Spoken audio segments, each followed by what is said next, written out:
चलिए तो स्टार्ट करते हैं next part of the DPP discussion. तो क्वेश्चन नंबर 1 से लेकर 30 तक आपने पहले पार्ट में डिस्कस कर लिए, देख लिए क्वेश्चन का सॉल्यूशन क्या होगा। अब नेक्स्ट क्वेश्चन हम करते हैं, ठीक है। चलिए तो स्टार्ट किया जाए। एंड अब क्योंकि मैदान में उतरना है तो भैया मैदान में उतरने के लिए हमें थोड़ा सा अब हमारे बॉक्सिंग ग्लव्स डालने पड़ेंगे, ठीक है। चलो देखिए question number 31, Which of the following can be applied to explain relative order of stability of carbocation? Carbocation की स्टेबिलिटी डोनेटिंग ग्रुप से होती है, जो inductive effect, mesomeric effect, hyper conjugation, इन तीनों के थ्रू एक्सप्लेन किया जा सकता है। तो रेजोनेंस, इंडक्टिव, हाइपर कॉन्जुगेशन, ये तीनों कार्बोकेटाइन की स्टेबिलिटी को एक्सप्लेन करते हैं, मतलब उसकी स्टेबिलिटी को इंक्रीज या डिक्रीज कर सकते हैं। Now if the carbocation, this one, ये आपका कौन सा बेटा, ये अलाइलिक है? नहीं, ये अलाइलिक नहीं है, ये जस्ट एक 1 डिग्री कार्बोकेटाइन है। ये रीअरेंज करता है अगर स्टेबिलिटी गेन करने के लिए, तो ये कौन सा कार्बोकेटाइन बनाएगा? ठीक है, देखिए ये बड़ा इंटरेस्टिंग सा यहाँ पर बनेगा, देखिए ध्यान से देखना। एंड चलो इसको मैं ऐसे ड्रॉ कर लेता हूँ, ठीक है। अब देखो यहाँ पर क्या हमें, अगर आप पहला वाला देखेंगे तो ये सिर्फ अलाइलिक बन रहा है, तो आपको लगेगा हाँ सर ये हाइड्राइड शिफ्ट करके अलाइलिक बना देगा। ओके, क्या ये वाला कार्बोकेटाइन बना सकता है? साइक्लोप्रोपाइल मिथाइल कार्बोकेटाइन, जो कि एक्सट्रीमली स्टेबल होता है, बहुत ज़्यादा स्टेबल कार्बोकेटाइन है वो, क्या ये बना सकता है? देखो 4 मेंबर तो बना सकता है। ये वाला पाई बॉन्ड यहाँ अटैक करेगा तो यहाँ अटैक करने से क्या हो जाएगा, ये आपस में जुड़ जाएंगे और यहाँ पे पॉजिटिव चार्ज आ जाएगा, तो 4 मेंबर रिंग तो बड़े आराम से बन जाएगा। ये वाला अलाइलिक ये भी बन जाएगा, पर सबसे स्टेबल इसमें कौन सा है? सी वाला, ठीक है। Cyclopropyl methyl is exceptionally stable. ये जो आपका कार्बोकेटाइन है साइक्लोप्रोपाइल मिथाइल, तो ये बेंट ऑर्बिटल ओवरलैप की वजह से, ठीक है, इस कार्बन के बाद जो पी ऑर्बिटल है और इसके बाद जो सिग्मा वाले ऑर्बिटल्स हैं, ठीक है, उनके बीच में क्योंकि वो एंगल पे होते हैं तो दोनों अच्छा ओवरलैप करते हैं, और बेंट ऑर्बिटल ओवरलैप की वजह से ये सिस्टम बहुत ही ज़्यादा स्टेबल हो जाता है। ओके, तो C option. Then question number 33, Which of these show incorrect representation of inductive effect? देखिए CH3 एक डोनेटिंग ग्रुप है, यस ये डोनेट कर रहा है। CH3 डोनेटिंग है, हाँ जी डोनेट कर रहा है, तो पहला वाला बिल्कुल सही है। सेकंड वाला कार्बोक्सिलिक एक विड्रॉइंग ग्रुप है, तो ये खींच रहा है अपनी तरफ, ये वाला भी बिल्कुल सही रिप्रेजेंटेशन है। COO नेगेटिव बच्चे एक डोनेटिंग ग्रुप है, COH आपका विड्रॉइंग है, पर COO नेगेटिव बहुत अच्छा डोनेटिंग ग्रुप है। मतलब अगर आप +I इफेक्ट वाला ऑर्डर देखें तो +I सबसे ज़्यादा किसका होता है? O नेगेटिव, फिर COO नेगेटिव, फिर जाके आपका CR3 एंड ऑल, है ना। तो सबसे अच्छा डोनर कौन है? O नेगेटिव, उसके बाद COO नेगेटिव। तो इस भाई साहब को डोनेटिंग ग्रुप होना चाहिए था। लास्ट वाला CO यहाँ पे विड्रॉ कर रहा है, नहीं ये इस इधर को डोनेट कर रहा है, ये वाला भी गलत है। डी वाला तो बिल्कुल साफ ही गलत है, क्योंकि जो आपका कार्बोनिल ग्रुप है ये तो आपका विड्रॉइंग है, -I है, और ये जो आपका अल्काइल है इनको डोनेट करना चाहिए था, दोनों तरफ से इनको डोनेट करना चाहिए था। तो अगर हम इसमें देखेंगे तो उन्होंने क्या किया, अच्छा कार्बोनिल को अलग लेके O नेगेटिव को लिया हुआ है, ठीक है। तो उन्होंने COO नेगेटिव को कंप्लीटली लिया हुआ, CO नेगेटिव में उन्होंने C डबल बॉन्ड O को अलग लिया, O नेगेटिव को अलग लिया हुआ है, और O नेगेटिव के थ्रू डोनेशन दिखा रहे हैं और कार्बोनिल का विड्रॉइंग दिखा रहे हैं। तो ऐसा भी कर सकते हो आप कि कार्बोनिल को अगर आप आइसोलेशन में देखें, इस ग्रुप को छोड़ दें, तो CO जो है एक विड्रॉइंग ग्रुप है, ओके, और O नेगेटिव एक बहुत अच्छा डोनर है, ठीक है। बट रादर अगर मैं ऐसा लिखता दिस COO नेगेटिव, तब ये डोनेटिंग ग्रुप की तरह काउंट होता कि पूरा ग्रुप जो है वो डोनेटिंग की तरह काम आ रहा है, तो उन्होंने इसको थोड़ा स्प्लिट करके दिखाया, ठीक है। पर डी तो बिल्कुल ही गलत है ना, कार्बोनिल को तो विड्रॉ करना होता है, अल्काइल को डोनेट करना होता है, तो इसका आंसर आ गया डी, ठीक है। Then question number 34, which of the following ions is most stable? पहला वाला आपका 1 डिग्री का आयन है, दूसरा 2 डिग्री है, तीसरा 3 डिग्री है, और ये वाला आपका 1 डिग्री है, तो 3 डिग्री सबसे ज़्यादा स्टेबल होता है, simple. 35, how many cyclic and acyclic isomers can be made by the formula C3H6O? बेटा C3H6O में डिग्री ऑफ अनसेचुरेशन आप निकालेंगे, ऑक्सीजन को तो मैंने कहा कभी कंसिडर करते नहीं DU निकालने के लिए, तो C3H6 कौन सा फॉर्मूले में फिट होता है? CnH2n, जो कि एल्कीन का फॉर्मूला है। तो अल्कीन का मतलब इसमें 1 डिग्री ऑफ अनसेचुरेशन है, या तो एक पाई बॉन्ड होगा या फिर एक रिंग होगा। तो ये बोल रहा है साइक्लिक और एसाइक्लिक दोनों ही बना दीजिए, ठीक है। 3 कार्बन वाला है, तो 3 कार्बन वाला और ऑक्सीजन है, ऑक्सीजन से मैं क्या क्या बना सकता हूँ? देखो अब अगर मेरे पास 1 डिग्री ऑफ अनसेचुरेशन है और ऑक्सीजन है, तो मैं क्या क्या बना सकता हूँ, मैं अल्कोहल बना सकता हूँ, मैं ईथर बना सकता हूँ, मैं यहाँ पे कार्बोनिल कंपाउंड भी बना सकता हूँ, मतलब अल्डिहाइड और कीटोन भी बना सकता हूँ, क्योंकि 1 डिग्री ऑफ अनसैचुरेशन तो है मेरे पास। चलिए तो हम ड्रॉ करके देखते हैं कितना आ जाएगा। तो CH3, या इस तरह से नहीं करते इसको, 3 कार्बन का अल्कोहल ले लिया हमने, ठीक है, और फिर 2 कार्बन और ये ईथर ले लिया, 2+1, ठीक है। तो ये 3 का अल्कोहल और एक 3 कार्बन का ईथर बना लिया। एंड अब 3 वाले अल्कोहल में आप थोड़ा सा वेरिएशन ला सकते हो, ऐसा अल्कोहल बना सकते हो। अब आपको डिग्री ऑफ अनसैचुरेशन बनाना है, 1 डिग्री ऑफ अनसैचुरेशन। तो एक बार मैं डबल बॉन्ड यहाँ लगा लेता हूँ, ठीक है, एक बार मैं डबल बॉन्ड यहाँ लगा लेता हूँ, एंड अगली बार मैं डबल बॉन्ड यहाँ पर लगा लेता हूँ, एक बार यहाँ लगा लेता हूँ, ठीक है। तो ये अल्कोहल की थोड़ी सी वेरिएशन आ गई मेरे पास। एंड चलो, तो 3 कार्बन की स्ट्रेट चेन था, बीच में ब्रांच दे दिया, इसमें कुछ ज़्यादा अल्कोहल में, इनमें कोई और वेरिएशन पॉसिबल नहीं है। और ईथर में एनीथिंग एल्स, तो ईथर में नहीं, एक साइड 2 कार्बन रखने पड़ेंगे, एक साइड 1 रखना पड़ेगा, और 2 में आपका डबल बॉन्ड इसी तरह से आ सकता है। तो अब लेते हैं अल्डिहाइड एंड कीटोन्स का एग्जांपल,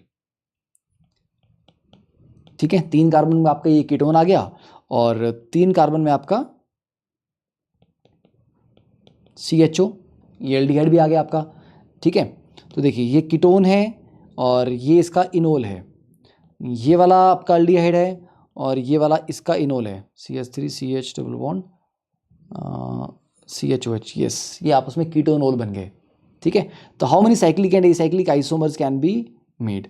अब इनमें अगर टोटल आइसोमर्स की बात करें तो ये तो हमने बनाए स्ट्रक्चरल, ये सारे के सारे इनके आपस में स्ट्रक्चर डिफरेंट है, तो ये स्ट्रक्चरल हैं। अब इनमें स्टीरियो भी चेक करना पड़ जाएगा, क्या इनमें स्टीरियो आइसोमर्स भी हैं, तो हर एक को हम स्टीरियो के लिए चेक करते हैं। चलो देखिए, पहले वाले में क्या स्टीरियो आइसोमरिज्म हो सकता है, मतलब ज्योमेट्रिकल या ऑप्टिकल। ज्योमेट्रिकल हो सकता है कि इस डबल बॉन्ड के क्रॉस, नहीं, क्यों, क्योंकि इस डबल बॉन्ड में CH2 ग्रुप लगा लास्ट में, मतलब कार्बन के ऊपर 2 ग्रुप, हाइड्रोजन दोनों सेम है, तो ये ज्योमेट्रिकल आइसोमरिज्म भी नहीं देगा और ऑप्टिकल भी नहीं दे सकता, क्योंकि कोई मतलब कायरल सेंटर नहीं है।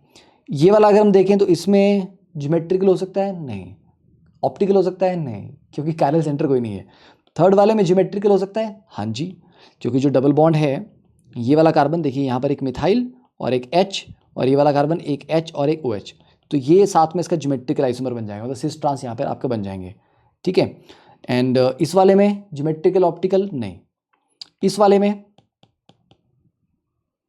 कुछ ज्योमेट्रिकल ऑप्टिकल नहीं, इस वाले में कुछ ज्योमेट्रिकल ऑप्टिकल नहीं। तो टोटल कितने बन रहे हैं मेरे पास, 1 2 3 4 5 6 7 तो बन गए, ठीक है। तो 35 का बी आंसर। तो ये ध्यान रखना, अगर टोटल आइसोमर की बात कर रहा है, पहले सारे सारे स्ट्रक्चरल ड्रॉ कर लो और फिर हर एक स्ट्रक्चरल आइसोमर को ज्योमेट्रिकल प्लस ऑप्टिकल के लिए चेक करो।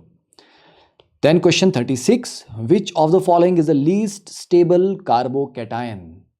लीस्ट स्टेबल कौन सा है, देखिए पहला वाला तो आपका बेंजाइल है, काफ़ी स्टेबल है ये, और 3 डिग्री से थोड़ा सा कम होता है, पता है आपको, 3 degree is more stable then benzyl, बहुत कम डिफरेंस है दोनों में एक्सपेरिमेंटल वैल्यू में, बट फिर भी 3 degree is more than benzyl. तो लीस्ट स्टेबल पूछा है ना, तो बेंजाइल तो बहुत स्टेबल होता है।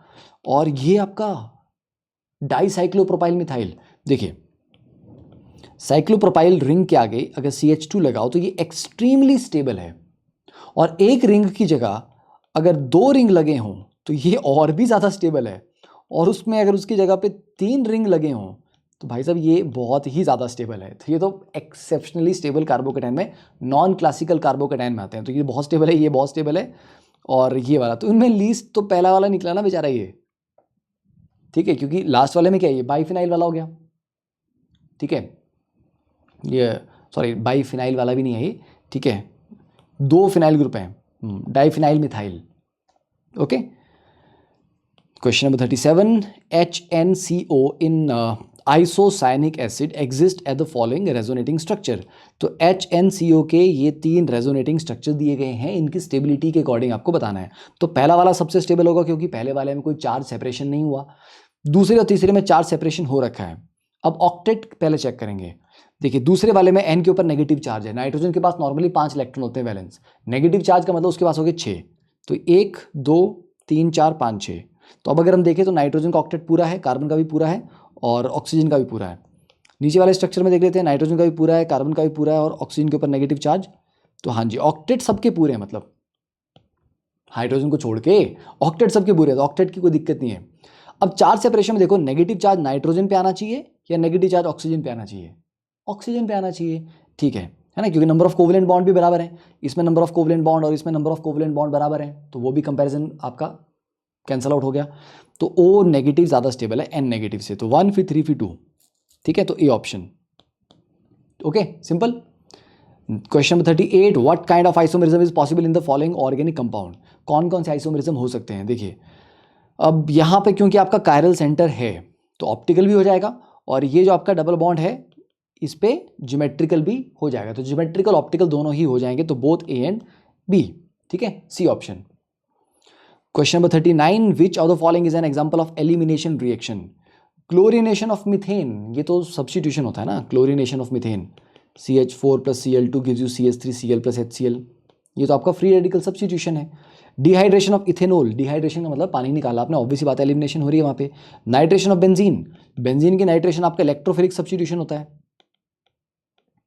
जो कि कंसनट्रेटेड HNO3 + कंसनट्रेटेड H2SO4 की प्रेजेंस में करवाया जाता है। तो यहाँ पर H पॉजिटिव निकाल के उसकी जगह NO2 पॉजिटिव लगा देते हो, तो ये इलेक्ट्रोफिलिक एरोमेटिक सब्स्टिट्यूशन है, SEAR, ठीक है। हाइड्रोक्सिलेशन ऑफ इथाइलिन, तो OH ग्रुप लगा रहे हो, ये तो एडिशन हो गया है ना, इलेक्ट्रोफिलिक एडिशन, तो B option simple. Question number 40, how many enantiomeric pairs are obtained by the monochlorination of 2,3 dimethyl butane? देखिए, 2,3 डाइमिथाइल ब्यूटेन का अगर आप मोनोक्लोरिनेशन करवाते हैं, ठीक है, सिंगल क्लोरिनेशन करवानी है आपको, तो भैया क्या क्या हो सकता है, क्या क्या प्रोडक्ट आपके बन सकते हैं, कहाँ कहाँ क्लोरीन लग सकता है? अब देखो बेटा, ये दो पोजीशन और ये दो पोजीशन, चारों पोजीशन आइडेंटिकल है, सिमेट्री है ना इस कंपाउंड में, तो यहाँ मैं क्लोरीन लगाऊं या यहाँ पर लगाऊं या यहाँ पर लगाऊं या यहाँ पर लगाऊं, ये चारों पोजीशन आइडेंटिकल है, इनमें से किसी भी एक पोजीशन पे अगर आप क्लोरीनेशन करते हैं तो बात बराबर ही आएगी। तो ये मत बोल देना सर कि एक बार यहाँ लगा लेंगे एक बार वहाँ लगा लेंगे, है ना, CH2Cl, तो यहाँ पर Cl लगा या फिर यहाँ लगता है या फिर यहाँ लगता है यहाँ लगता, बात बराबर है, तो ये एक हो गया। दूसरा, ये दो कार्बन जो मैंने ब्लू कलर से मार्क किए अभी, ये दो भी सिमेट्रिकल हैं, तो इन दोनों में से भी किसी एक पोजीशन पे लग सकता है क्लोरीन, चलिए यहाँ पर लगा लेते हैं। तो ये दो पॉसिबल मेरे पास प्रोडक्ट्स आ रहे हैं। How many enantiomeric pairs? अब देखिए, पहला वाला कंपाउंड जो है, क्या इसमें कोई कायरल सेंटर है? यस, ये वाला कार्बन आपका कायरल है, और दूसरे वाले में कोई कायरल सेंटर है? दूसरे वाले में कोई कायरल सेंटर नहीं है ना, क्योंकि दो कार्बन है अपने, इसके बाद दो मिथाइल ग्रुप सेम है, इसके बाद दो मिथाइल ग्रुप सेम है, और बाकी तो फिर CH3 है, तो एक ही है जिसके साथ एनेंशियोमर बन सकता है, ठीक है। तो 40 का आंसर ए आना चाहिए, लेट मी चेक, यस 40 का आंसर ए है। 41, the total number of contributing structures for hyper conjugation in CH3, देखिए कॉन्ट्रीब्यूटिंग स्ट्रक्चर कितने हैं इसमें, CH3 CH double bond CH2, अब यहाँ पे ये आपका रेफरेंस आ गया डबल बॉन्ड, और उसका ये अल्फा कार्बन है, तो अल्फा के ऊपर आप पे 3 हाइड्रोजन है, तो 3 वो प्लस एक जो ओरिजिनल स्ट्रक्चर था, टोटल 4 आ जाएंगे, ठीक है, तो टोटल हो जाएंगे आपके पास 4, तो 41 का सी आंसर, क्योंकि एक तो ओरिजिनल स्ट्रक्चर है, बाकी तो 3 और बनेंगे अल्फा हाइड्रोजन के साथ। Then question number 42, which of the following structures represents 2 bromo 6 isobutyl 4 methyl dec 3 en 1 ol? अच्छा 10 कार्बन है यार, पहले बात तो 10 काउंट करो, 1 2 3 4 5 6 7 8 9 10, 2 4 6 8 10, ठीक है, 2 4 6 8 10, 2 4 6 8 10, ठीक है, 10 सब में 3 इन 1 ओल, 1 2 3 इन है और 1 पे ओल है, 1 2, ये 2 पे इन है, आउट हो गया, ये 1 2 3 इन है और 1 ओल है, और यहाँ तो इन ही नहीं है, तो सी और बी तो आउट हो गया, ए और डी में से देखना है। चलिए, तो 3 इन 1 ओल दोनों में आ रहे हैं, और 2 bromo 6 isobutyl, 1 2 bromo 1 2 bromo 6 isobutyl, 3 4 5 6 isopropyl है ये, और 1 2 3 4 5 6 ये आइसोब्यूटाइल है, तो आंसर डी। मतलब सीधा अगर आप आइसोब्यूटाइल को ही चेक कर लेते तो सिर्फ इसी में आपका आइसोब्यूटाइल था, यहाँ पर तो आइसोप्रोपाइल है, हाँ ये वाला भी आइसोब्यूटाइल था, ये टर्ट ब्यूटाइल था। Question number 43, the decreasing order of electronegativity hybrid orbital, देखिए इलेक्ट्रोनेगेटिविटी सबसे ज़्यादा एस करेक्टर पे डिपेंड करती है, एस करेक्टर जितना ज़्यादा होगा वो न्यूक्लियस के उतना नज़दीक होगा, तो इलेक्ट्रोनेगेटिविटी ज़्यादा होगी, तो sp की ज़्यादा होती है, फिर sp2 फिर sp3, इसीलिए sp वाले सबसे एसिडिक भी होते हैं, ठीक है, तो sp sp2 sp3 A option. Then question number 44, the IUPAC name of the following compound, हाँ ये वाला प्यारा है, ठीक है, कुछ भी नहीं है, पहले आपको आइडेंटिफाई करना है कि मेन फंक्शनल ग्रुप इसमें कौन सा है। सबसे प्रायोरिटी वाला फंक्शनल ग्रुप ये है, तो आपकी ये वाला जो बेंजीन रिंग है that will be your main chain की तरह ये काउंट होगा, ठीक है। और उसके ऊपर ये जो NHCOR लगा हुआ है वो आपका अमाइड है ना, उधर से देखा जाए तो CONHR की तरफ से लगा हुआ है वो, ओके। तो कोई बात नहीं, मेन फंक्शन ग्रुप आपका ये है। तो यहाँ से आप नंबरिंग स्टार्ट करेंगे, तो ये बेंजोइक होना चाहिए अल्टीमेटली, है ना, बेंजोइक बेंजोइक बेंजोइक, ठीक है। 1, अब इसके बाद 2 3 4 और 1 2 3 4 5 6, हाँ तो 1 2 3 4, तो 2 पे नाइट्रो आ रहा है, 4 पे आपका ये आ रहा है, तो 2 नाइट्रो होना चाहिए, 6 nitro out 6 nitro out 6 nitro out 2 nitro, तो ऑप्शन 44 का तो सीधा ए आना चाहिए, ठीक है। तो 2 नाइट्रो बेंजोइक है ये, ओके।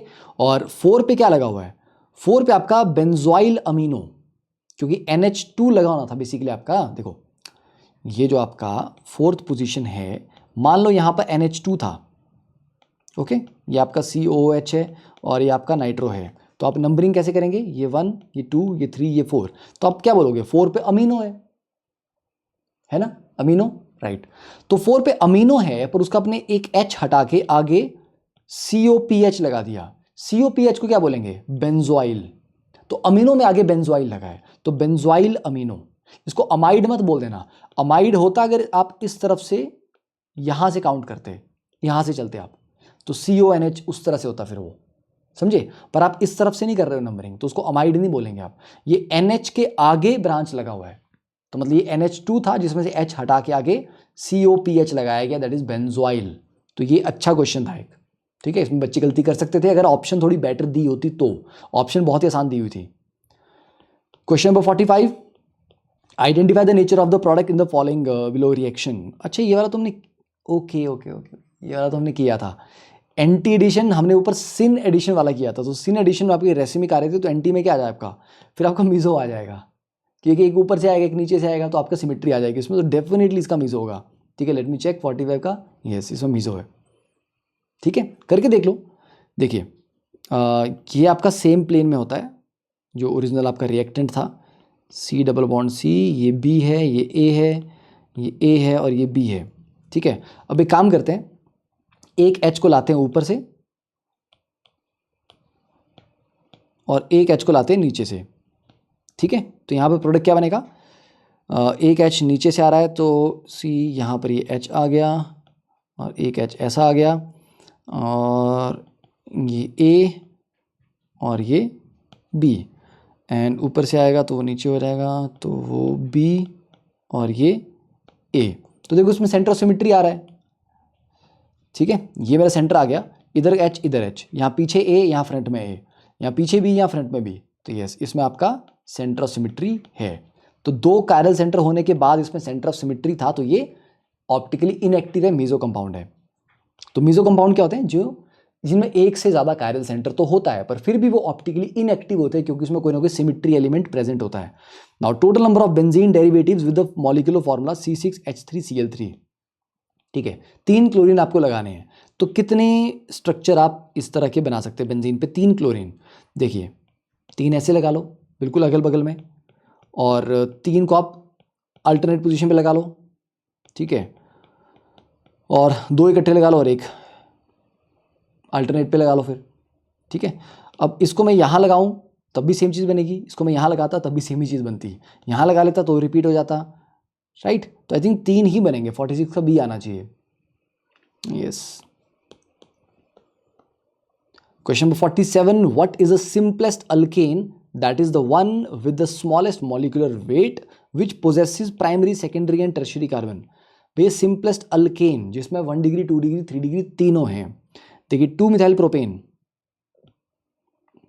इसमें 1 डिग्री और 3 डिग्री है, 2 मिथाइल ब्यूटेन 1 डिग्री है 2 डिग्री और 3 डिग्री है, 2 मिथाइल पेंटेन उसके आगे जाने की जरूरत ही नहीं है ना, फिर ब्यूटेन में आ गया तो 47 का B।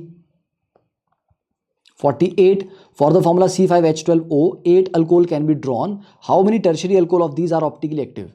ओके, C5H12O में डिग्री ऑफ अनसेचुरेशन आपका 0 है क्योंकि C5H12 का मतलब हो गया CnH2n+2 अल्केन का फॉर्मूला, तो इसमें मतलब 5 कार्बन को लेके मेरे को 8 अल्कोहल टोटल भी ये बोल रहा है बनाने हैं। अब ये आई डोंट नो कि 8 ये एनेंशियमर्स वगैरह सब कुछ इंक्लूड करके बोल रहा है क्या कर रहा है, पर आई थिंक इंक्लूड करके बोल रहा होगा। चलिए तो 5 कार्बन की चेन लेते हैं पहले। ये 5 कार्बन की चेन आ गई।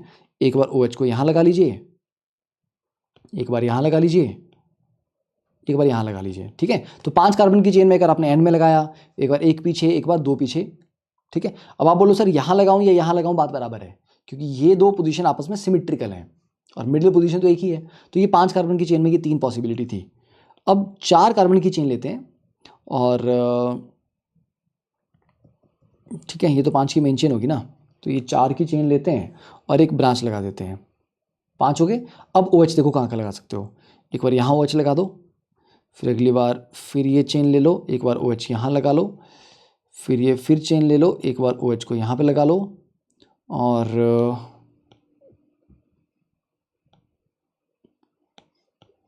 थोड़ा सा इनको नैरो कर लेते हैं यहाँ पे, मेरे सिर के पीछे ना आए बस ये।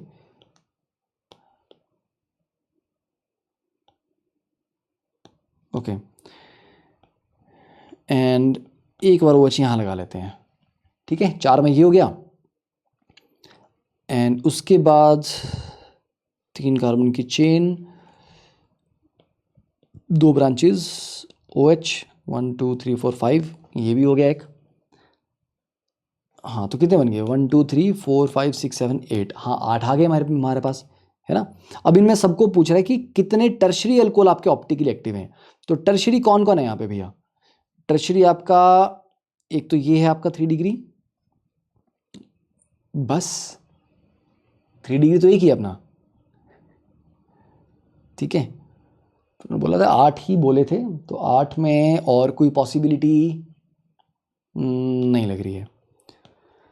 ये 2 डिग्री है, 3 डिग्री तो एक ही है, और वो भाई साहब भी ऑप्टिकली एक्टिव तो नहीं है, not optically active, none of this.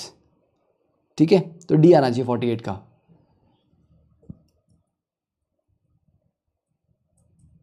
None of this में 8 अल्कोहल्स, 3 8 तो आ गए।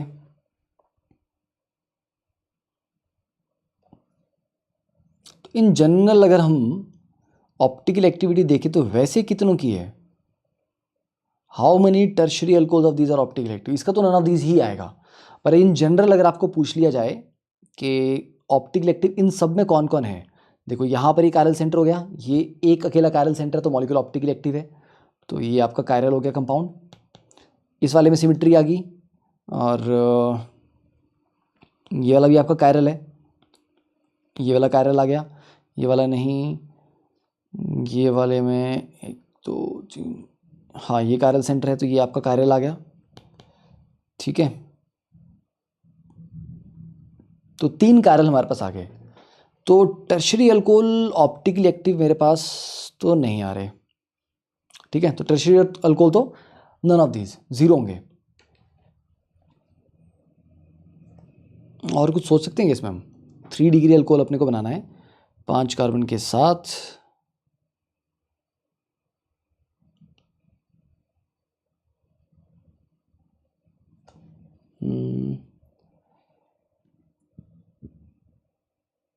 थ्री डिग्री अल्कोहल का तो बड़ा सिंपल सा फंडा आ गया ना, क्योंकि 3 डिग्री अल्कोहल में आपका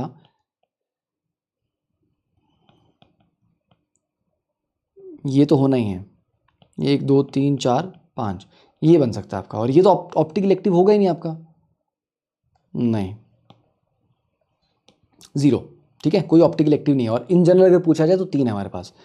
then question 49, electrophilic reagents are, electrophile क्या होते हैं यार, इलेक्ट्रोफाइल इलेक्ट्रॉन लविंग स्पीशीज, मतलब जिनके पास खुद के पास इलेक्ट्रॉन डेफिशिएंट होते हैं, तो डोनर होते हैं नहीं, लुइस एसिड होते हैं, हाँ इलेक्ट्रॉन डेफिशिएंट होते हैं तो लुइस एसिड होते हैं वो।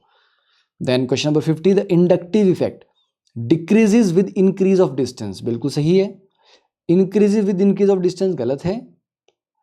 Indicate the transfer of pair of electron, transfer कुछ नहीं होता, सिर्फ शिफ्ट होता है थोड़ा सा, ट्रांसफर नहीं होता।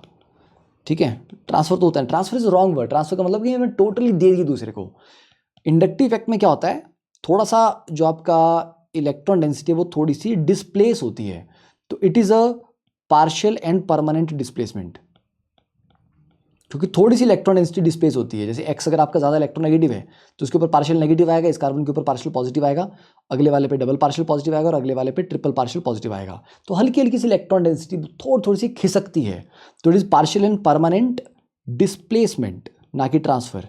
डिस्प्लेसमेंट में तो पूरा पॉजिटिव नेगेटिव चार्ज आता है। Displacement of sigma electron density, ठीक है, ड्यू टू डिफरेंस इन या due to presence of polarity, ठीक है। तो यहां पर आपकी पोलैरिटी प्रेजेंट थी, इसकी वजह से बगल में भी पोलैरिटी इंड्यूस हो गई, ठीक है। Then question number 51, nucleophiles are Lewis base, donors होते हैं। Then question 52, parachlorophenol. तो चलिए भैया, parachlorophenol is a stronger acid than phenol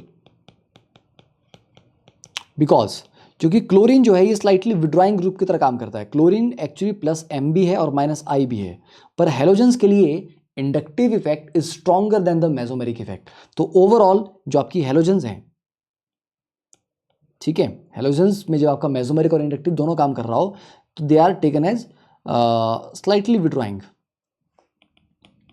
weekly withdrawing बोलते उसको, ठीक है, वीकली विड्रॉइंग ग्रुप इनको कंसिडर किया जाता है। ओके, तो विड्रॉइंग इफेक्ट आएगा, तो विड्रॉइंग इफेक्ट आएगा तो क्या हो जाएगा इसका, ऑब्वियसली बात है, यहाँ पे ये एसिडिटी को बढ़ाएगा, तो इलेक्ट्रॉन विड्रॉइंग ग्रुप एसिडिटी बढ़ाते हैं। तो chlorine is less electronegative than oxygen, नहीं, of the because of the minus I effect of halogen which is greater than its plus R effect, yes 52 का B. 53, which will not show tautomerism. देखिए पहला वाला case आपका CH3CN। तो tautomerism के लिए जब भी आप जैसे नॉर्मली कीटोनोल में आप देखते हो, तो कीटोनोल में आपको क्या लगता है, what is the requirement for tautomerism. एक आपके पास ये C डबल बॉन्ड O था, जरूरी नहीं वो C डबल बॉन्ड O हो, वो C डबल बॉन्ड Z ले लो उसको, है ना। O आपका मतलब Z आपका ऑक्सीजन हो सकता है, नाइट्रोजन हो सकता है, कुछ और भी हो सकता है। तो हाँ, कार्बन डबल बॉन्ड कार्बन नहीं होगा वो, तो C डबल बॉन्ड Z है और उसके अल्फा पोजीशन पे हाइड्रोजन प्रेजेंट होनी चाहिए, वो भी sp3 कार्बन पे, ठीक है। तो देखिए क्या यहां पे हो पाएगा ये CH3CN में, हो जाएगा। अगर मैं इस C ट्रिपल बॉन्ड N को C डबल बॉन्ड Z वाला सेटअप लूँ और ये अल्फा है, तो इससे अगर मैं बना दूँ कि CH2 डबल बॉन्ड H को वहाँ शिफ्ट कर देता हूँ मैं, एंड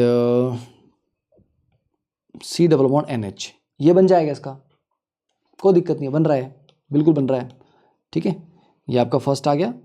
सेकंड में देखिए बी में CH3CO CH2CO CH, ये तो बहुत अच्छा बनाता है, इसमें तो इनोल बहुत ज़्यादा बनता है, क्योंकि इनोल में आपकी कॉन्जुगेशन भी आती है और H बॉन्डिंग भी आती है, ठीक है। तो यहाँ पर H बॉन्डिंग आ जाएगी और साथ में कॉन्जुगेशन आ जाएगी, तो यहाँ पर ये इनोल जो आपका मेजर है। थर्ड वाले में देखेंगे CH3CH2NO2, नाइट्रो और आइसो नाइट्रो बनते हैं आराम से, ये आपका अल्फा हो गया, तो यहाँ से H उठ के यहाँ पे चला जाएगा, तो ये क्या बनाएगा CH3CH डबल बॉन्ड NOH, ये ठीक है, ये बन जाएगा। Fourth is CCl3CHO। हाँ, CCl3CHO में क्या है, ये जो अल्फा पोजीशन है यहाँ पे हाइड्रोजन है ही नहीं, तो अल्फा हाइड्रोजन तो चाहिए था ना मेरे को, तो ये वाला आपका टॉटोमेरिज्म नहीं शो करेगा। बाकी तीनों में कैसे करेगा वो आपको मैंने ड्रॉ करके दिखा दिया। Question 54, in hyper conjugation of alkene there is an overlap between. देखिए एल्कीन में क्या होता है, C डबल बॉन्ड C है, इसके बगल में ये कार्बन है, इसके पास अल्फा हाइड्रोजन है, तो ये जो अल्फा हाइड्रोजन है, ठीक है, ये एक सिग्मा बॉन्ड है। अब आप बोलोगे सर कार्बन कार्बन का ओवरलैप किसके साथ होता है, ये कार्बन कार्बन है ना, क्या ओवरलैप करेगा। देखो जब कार्बन डबल बॉन्ड कार्बन बनता है, तो जो पाई बॉन्डिंग मॉलिक्यूलर ऑर्बिटल थे वो तो इस्तेमाल हो गए बॉन्ड बनाने के लिए, पर जो पाई एंटी बॉन्डिंग थे वो खाली बचे हुए हैं। तो ये सिग्मा इलेक्ट्रॉन्स की जो डेंसिटी है वो इसके पाई एंटी बॉन्डिंग में आते हैं, ठीक है। अभी इसका मैं क्या कर रहा हूँ, ठीक है, डबल बॉन्ड का ना मैं कैसे शो करूँ, क्योंकि इसके मैंने सिर्फ 3 ही बॉन्ड शो किए हैं, इसकी भी 3 ही शो किए हैं, 4th बॉन्ड में शो कर नहीं रहा यहाँ पे, या चलो शो कुछ ऐसे कर लेते हैं, ठीक है। देखो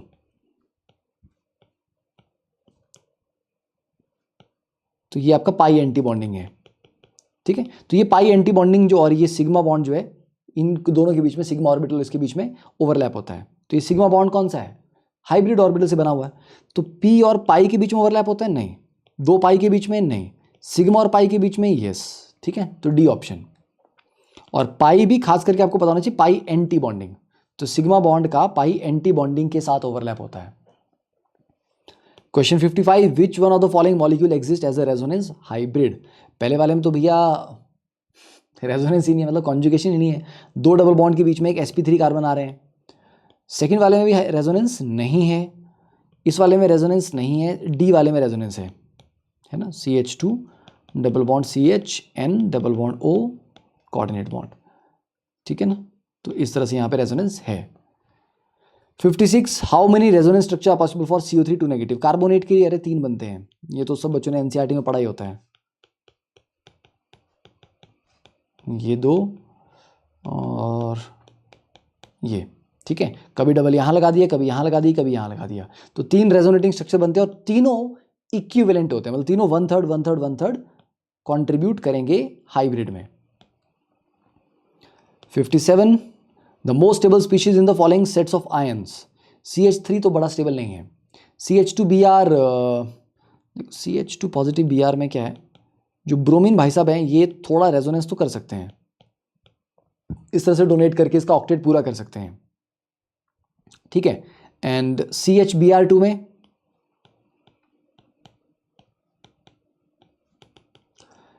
ठीक है, दोनों तरफ से रेजोनेंस हो सकती है, पर ब्रोमीन के साथ ना उतना बहुत अच्छा ओवरलैप नहीं होता, क्योंकि कार्बन का जो वेकेंट ऑर्बिटल है वो 2p है, ब्रोमीन का जो है वो 4p है, तो 2p और 4p के बीच में कोई बहुत अच्छा ओवरलैप ऐसा होता नहीं है, ठीक है।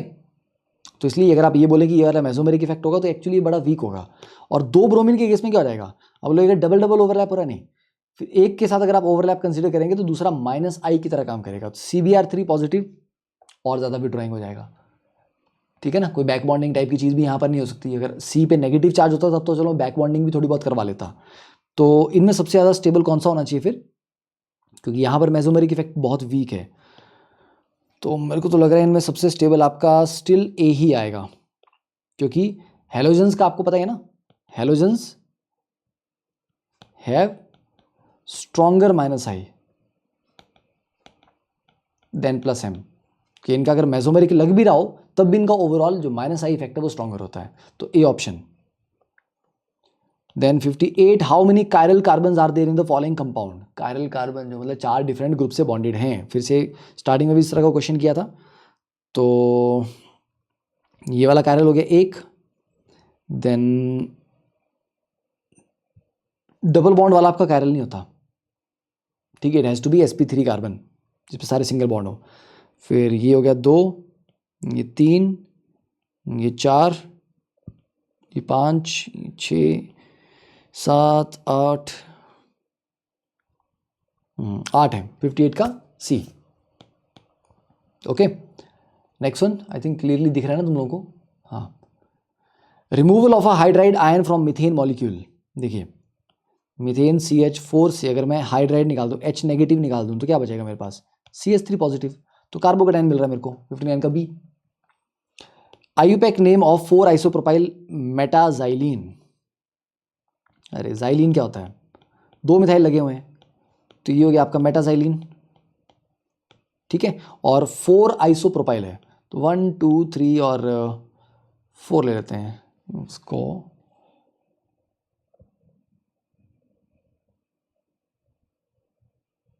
फोर आइसोप्रोपाइल मतलब वही है ना बात। अब यहाँ से 1 लूँगा तो मैं, तो 2 3 4 यहाँ पे आ जाएगा, फिर तो यहाँ पे आ जाएगा आपका आइसोप्रोपाइल।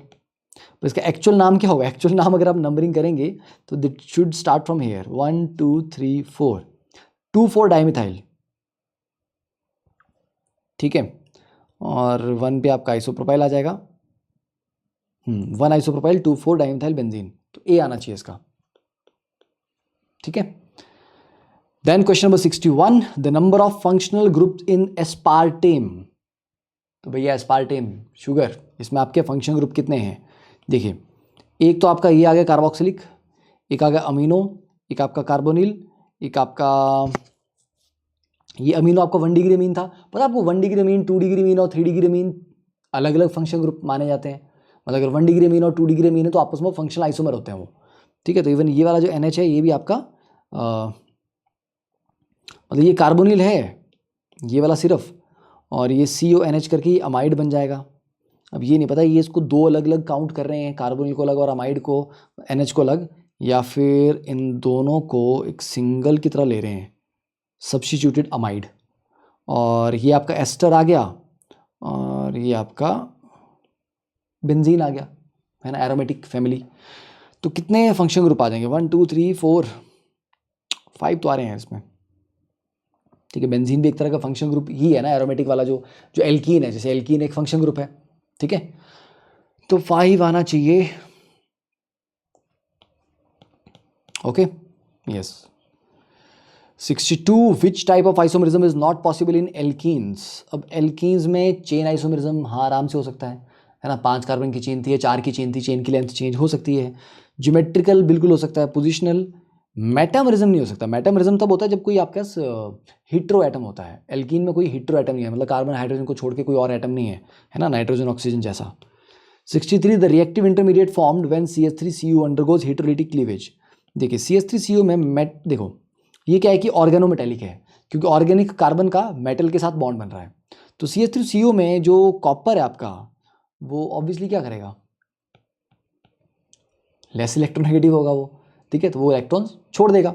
तो CH3 negative plus copper 1 positive, इस तरह का कुछ बनेगा आपका। तो आपका डेफिनेटली यहाँ पे कार्बन आयन बनेगा, ठीक है, बी। जैसे आपका CH3Mg में भी होता है वो CH3MgBr भी जब टूटेगा तो CH3 negative plus MgBr positive बनाता है वो, राइट, क्योंकि ये ऑर्गेनोमेटेलिक है, इनमें carbon is more electronegative than the metal. 64, the IUPAC name of the compound. अब ये आपका 3 डिग्री अमीन है जिसके साथ तीनों तरफ इथाइल ग्रुप लगे हैं, इथाइल इथाइल इथाइल। तो वैसे तो आपको ट्राई इथाइल अमीन भी बोल सकते हो उसको, बट अगर आपको आईयूपैक करना है तो आप इसको एक लॉन्गे चेन पकड़ो जो कि 2 कार्बन की है, कोई भी चेन पकड़ लो, तीनों बराबर है तो 2 कार्बन की चेन है। तो N, डाई इथाइल इथेनामीन, तो N, डाई इथाइल इथेनामीन, क्योंकि इस N पे भी ये भी इथाइल है और ये भी इथाइल है, तो ये ब्रांचेस की तरह लेंगे। तो N, डाई इथाइल और 2 कार्बन है तो इथेन अमीन, ठीक है। तो C option. 65, resonance effect involves. Resonance में क्या क्या होता है? Delocalization of pi electrons along a conjugated system, yes. Delocalization of n electrons along a conjugated, अब n पता नहीं कौन से हैं, ये लोन पे इलेक्ट्रॉन्स की बात कर रहा है, क्या कर रहा है? Delocalization of sigma electron into an adjacent pi bond. Sigma नहीं करता यार, पाई बॉन्ड करता है, ठीक है। 65 का ए, ठीक है, sigma electron into an adjacent pi bond. Sigma वाला फिर हाइपर कॉन्जुगेशन आ गया ना, वो नो बॉन्ड रेजोनेंस। तो ए ऑप्शन इसका सिर्फ लेंगे हम, क्योंकि नो बॉन्ड रेजोनेंस की बात नहीं हो रही, सिर्फ यहाँ पे रेजोनेंस पूछा गया है। 66, the compound with structural formula RCN and RNCr, what are these? ये साइनाइड, ये isocyanide, they are functional isomers, ठीक है। Identify the number of sp3 hybrid carbon atoms in the given compound. sp3 कितने हैं? देखिए CH3 CH3 double bond CH,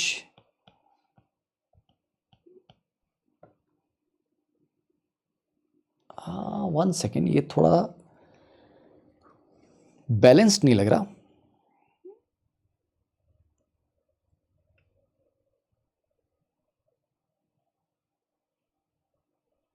CH3C, ये थोड़ा तो इन्होंने गड़बड़ करी है, यहाँ पे कुछ तो गड़बड़ करी हुई है ना। ये CH3 ब्रैकेट में लिया और एक C लिया, तो इस कार्बन के तो 3 ही बॉन्ड बने, 4 तो बने नहीं, तो ये CH3 ट्वाइस होगा यहाँ पे।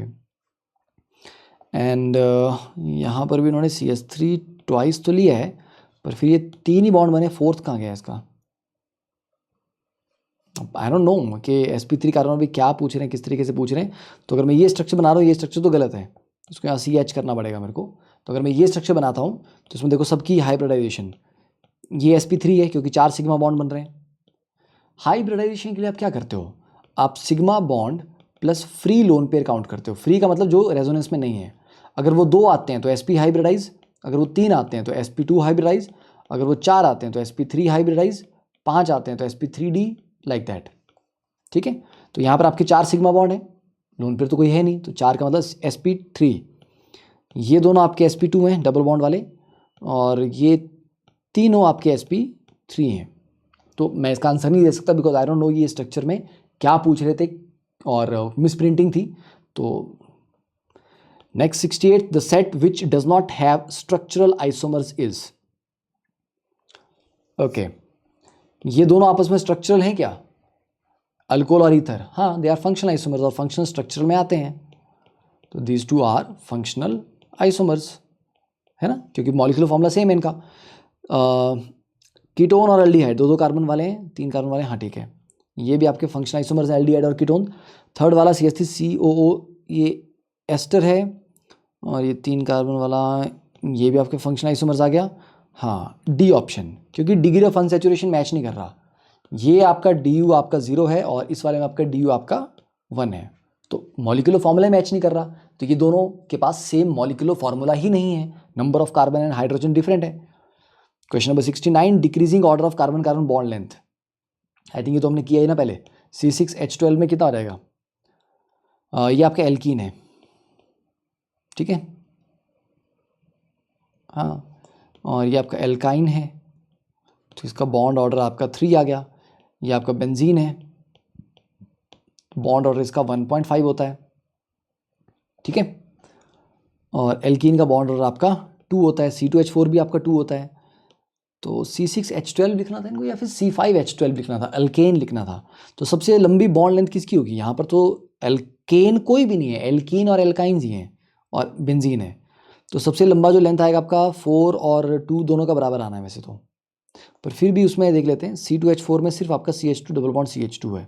C6H12 जो है आपका, अब आई डोंट नो इसमें डबल बॉन्ड कहाँ है, इसमें डबल बॉन्ड अगर मैं बीच में ले लूँ तो इसमें थोड़ी सी हाइपर कॉन्जुगेशन आ जाएगी, हाइपर कॉन्जुगेशन की वजह से इसमें थोड़ा सिंगल बॉन्ड कैरेक्टर आ जाएगा, तो थोड़ा लंबा हो जाएगा ये, तो 4 वाला आपका सबसे लंबा होना चाहिए, फिर आपका 1 आना चाहिए, तो 4 1 फिर 3 फिर 2, तो डी ऑप्शन आना चाहिए आपका 69 का।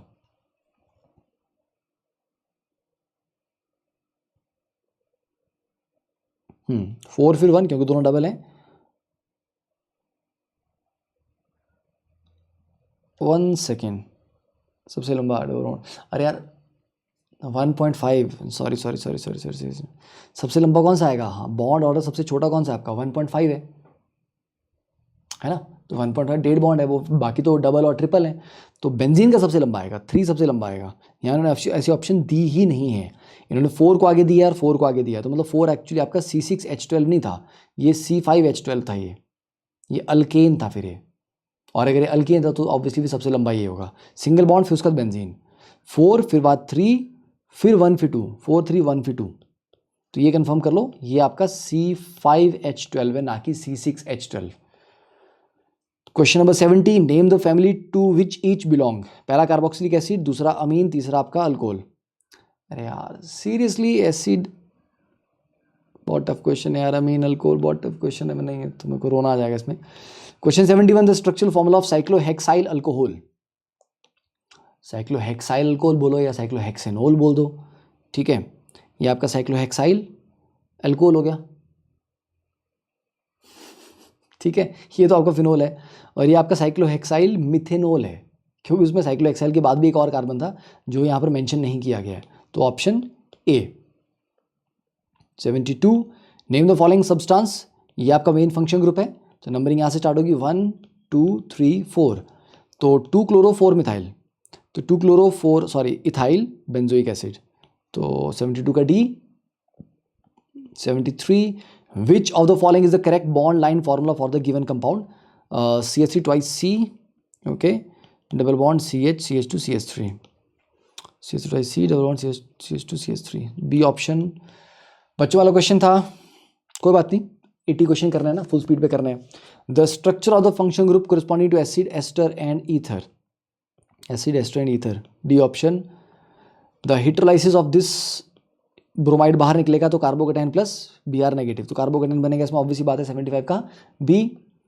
76, which of the following keto compound will give the least stable enol structure, देखिए अगर इसका मैं इनोल बनाता हूँ तो ये एंटी एरोमेटिक है, राइट। और ये एंटी एरोमेटिक है तो आपको पता है एंटी एरोमेटिक बहुत अनस्टेबल होता है, राइट। और अगर मैं बाकियों का बनाता हूँ, इसका अगर मैं इनोल बना लेता हूँ दोनों कीटों के कोरस्पॉन्डिंग, तो OH यहाँ पे OH ये ऐसा आ जाएगा। तो ये तो कॉन्जुगेशन में आ गया, तो काफ़ी स्टेबल है फिर भी क्योंकि कॉन्जुगेशन है। और C वाले में भी क्या है, कॉन्जुगेशन आ जाएगी, कोई दिक्कत नहीं है इसमें भी। ये OH इधर आ जाएगा इसका और इधर आ जाएगा, इसमें भी कॉन्जुगेशन आ गई। और D वाले में भी क्या है, D वाले में भी आ ही जाएगी OH OH ये वाला। तो A ऑप्शन 76 का A। 77 the functional isomer of propane 1-OL। तो प्रोपेनोल का, अल्कोहल का फंक्शनल आइसोमर क्या होता है, ईथर होता है। तो 3 कार्बन वाला ईथर क्या हो जाएगा, इथॉक्सी प्रोपेन, नहीं मिथॉक्सीथेन, यस C। 3 कार्बन का ether. 78 how many sigma and pi bond are present. अरे यार इसको तो चलो मैं डायरेक्टली आंसर बोल देता हूँ, ये तो ठीक है। 78 का कितना आंसर दिया गया भैया, 78 का आंसर है C। ये काउंट कर लेना, बहुत टफ क्वेश्चन है, मेरे से होगा नहीं ये। 79 बहुत टफ क्वेश्चन है ये। तो 1 2 3 3 मिथाइल साइक्लोप्रोपेन, साइक्लोहेक्सीन क्या बोल रहा हूँ मैं, ठीक है। 3 मिथाइल साइक्लोहेक्सेन गलत है। 6 मिथाइल ये भी गलत है। 1 मिथाइल ये भी गलत है, सारे ऑप्शन गलत हैं इसकी तो, ठीक है। This is actually 3 methyl cyclohex one ene, okay. And last question, what is the shape of HCHO। भैया प्लेनर है ये, sp2 हाइब्रिडाइज है, प्लेनर है, ट्राइगोनल प्लेनर, 80 का है, ठीक है। चलिए, तो बहुत टफ क्वेश्चन थे सारे सारे, हमने स्टार्टिंग में कुछ अच्छे क्वेश्चन भी थे। एक काम करना है, इसमें भी अपने को स्टीरियो केमिस्ट्री के थोड़े से क्वेश्चन करने हैं, ठीक है। तो स्टीरियो केमिस्ट्री पे 20 क्वेश्चन मैंने कहा था आपको करेंगे, तो नेक्स्ट हम स्टीरियो केमिस्ट्री के ऊपर 20 क्वेश्चन करते हैं। एंड आई होप कि आपको ये वाले क्वेश्चन सारे समझ भी आ गए, जल्दी से आपका रिविजन भी होगा, because this is all about speed.